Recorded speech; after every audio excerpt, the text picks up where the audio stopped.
and as soon as you're done using it, you want to make sure that you close it up. But it's a nice glue. So it's water activated, so you need to put water on. Now the thing is, because it's water activated, it also activates pretty quick. Just so you know, for the record, I also use the regular stuff. But today I'm going to use the white. I've been test driving it. So as soon as the stuff gets wet, it just starts to expand right away. And it's also disgusting. It gets in your fingers and it's not water soluble. You need to use Varsol to get it off, and I don't have Varsol, so to get in your fingers, good luck. I'll just smear it on my bench or something. So there's that. And then make sure that there's a nice even film. It's going to expand quite nicely actually. So that's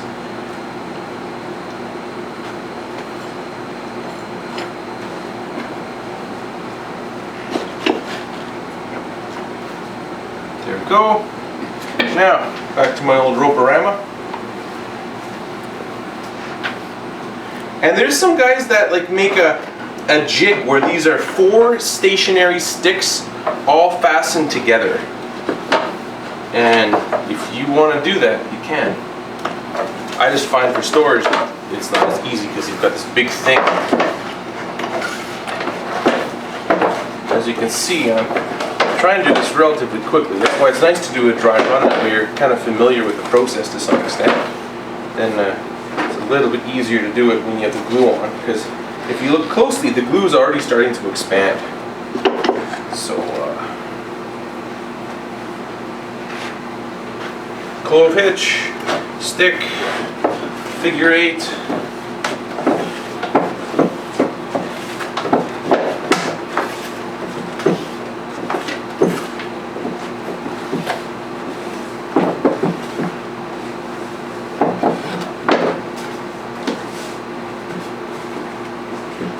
Go. And before I go any further, I'm going to just make sure that it's sitting somewhat level. Seems to be, that's alright. So, I'm starting to get concerned a little bit that maybe the glue will expand quicker than I'll be able to get these wedges in. So what I'm going to do... You said 2 wedges? And then just the 2 middle? I'm going to... we'll use 1 wedge per stick.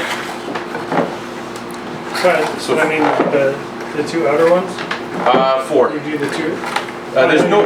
And even order doesn't really matter as far as I'm concerned. But I mean having it wedged and then do the middle 2 if you're concerned about... Oh, okay, I see what you mean. Yeah. Yeah, I'm going to just get this in here. So why can't you just buy them that size? By which? Like the soundboard? The tops? Oh, the trees often are big enough. Oh, okay. You can get violin soundboards that are 1 piece. Violin backs. There are places where you can get soundboards that are 1 piece. But they're more expensive as well. So, and the other thing is that it's not book matched. And that's a nice selling feature, saying it's book matched. Although most people don't realize that it'd be a fancier selling feature if you just said it's a solid 1 piece top. So, oh, this has got that curly cues there. So,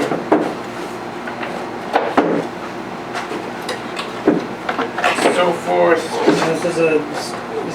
How does this method differ from when I did my top on the base with the clamps? Oh, the clamps, yeah. If you think about this one, you've got the sticks and wedges that do not permit the wood to jump up. Okay. So the chance of it, and I've tried different methods. There's like using the screws and sort of having it sitting on your workbench, and then you have a stick underneath. You remove the stick and then it sort of presses down. I've tried that too, but I find that this way is really nice because it doesn't take up bench space when it's drying. Because now I have it sitting in this jig, and I'm gonna grab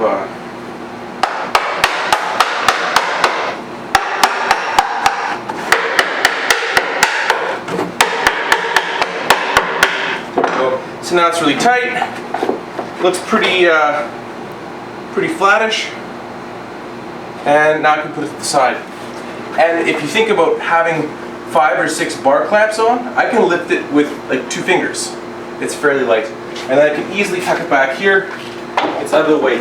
Bar clamps, you have to like lift it. It's pretty heavy. So that's the soundboard.